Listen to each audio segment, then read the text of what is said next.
আমাদেরকে বাঁচান, আমাদেরকে রক্ষা করুন। আমরা চাই দেশে যাই মরতে, আমরা মুসলিম।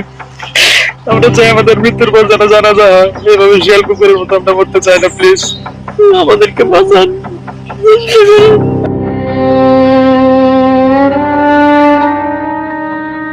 জীবিকার সন্ধানে দেশ ছেড়েছিলেন, চোখে ছিল সোনালী ভবিষ্যতের স্বপ্ন, কিন্তু সেই স্বপ্ন যে তাদের সাক্ষাৎ মৃত্যুর দুয়ারে দাঁড় করাবে তা কি ঘুণাক্ষরেও ভেবেছিলেন তারা? চারপাশে যুদ্ধ, মাথার উপর উঠছে ড্রোন, আর চোখের সামনে একের পর এক লুটিয়ে পড়ছে সহযাত্রীদের দেহ। এমনও এক মৃত্যুপুরী রাশিয়ার যুদ্ধক্ষেত্র থেকে বাঁচার এক হৃদয় বিদারক আকুতি জানিয়েছেন আটকে পড়া দুই বাংলাদেশি। শিয়াল কুকুরের মতো মরতে চাই না, মৃত্যুর পর অন্তত আমাদের একটা জানাজা হোক। এই যুবকদের এমন আর্তনাদ এখন ভারী করে তুলেছে বাতাস। আপনাদের কাছে একটা অনুরোধ, দেশের প্রধানমন্ত্রীর কাছে অনুরোধ, আমাদেরকে বাঁচান।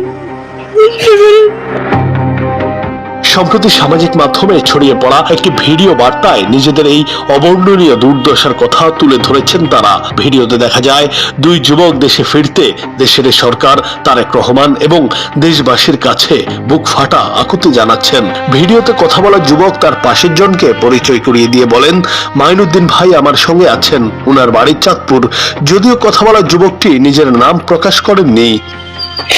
আমরা আসছিলাম শুধুমাত্র তেল ভাত পেয়ে বাঁচার জন্য, আমাদেরকে এভাবে বিক্রি করে দিচ্ছে।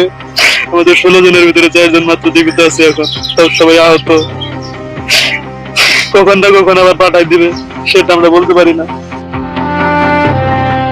নিজেদের করুণ পরিণতির কথা জানাতে গিয়ে দালাল চক্রের নির্মম প্রতারণার কথা তুলে ধরেন তারা।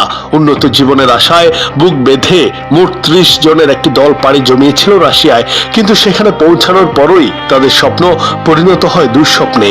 ট্রাভেল এজেন্সির লোকজন তাদের সরাসরি তুলে দেয় দুই রুশ নাগরিকের হাতে। কথা ছিল কোনো কোম্পানির অধীনে কনস্ট্রাকশন সাইটে কাজ দেওয়ার, কিন্তু সেই প্রতিশ্রুতির বদলে তাদের পাঠানো হয় যুদ্ধের ফ্রন্ট লাইনে। যুবকরা জানান, রাশিয়ায় পৌঁছানোর পর তাদের একটি ক্যাম্পে নিয়ে 14 জন ও 16 জনের দুটি দলে ভাগ করা হয়। মাত্র 3-4 দিনের নামমাত্র ট্রেনিং দিয়ে 5-6 জন করে পাঠানো হয় সরাসরি যুদ্ধক্ষেত্রে। আমাদের 4 জনের 2 জনের হাসপাতালে, আর আমাদেরকে অনেক নির্যাতন করছে। লাইন থেকে যখন আমরা হাতে ফেরত আসছি, মাটির নিচে ভাঙ্গার আটকে রাখছে 5 থেকে 6 দিন। খাইতে দেয় নাই, পানি পর্যন্ত খাইতে দেয় নাই, কোনো কিছু দেয় নাই। প্রতিদিন এসে মারধর করছে।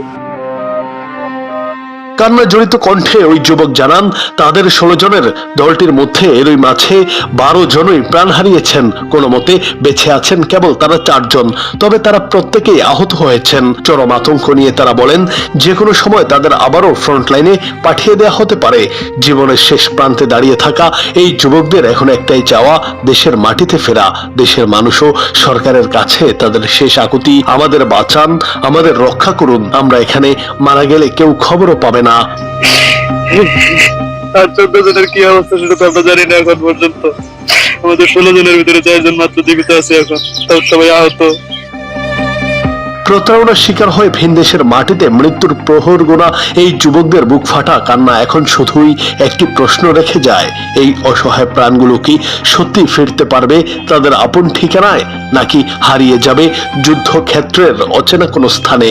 আপনাদের কাছে একটাই আহ্বান, আর আমরা ফোন চালাচ্ছি এখানে লুকায় লুকায়, একটা ফোন কিনছি হসপিটালে নেওয়ার পর। তারা এখানে জানে না যে আমার কাছে ফোন আছে, লুকায় লুকায় ব্যবহার করতেছি। আমাদের দেশের থেকে যে মোবাইল গুলো আনছি তারা সে মোবাইল গুলো নিয়ে নিছে। জুনায়েদ আহমেদ, বাংলা টিভি।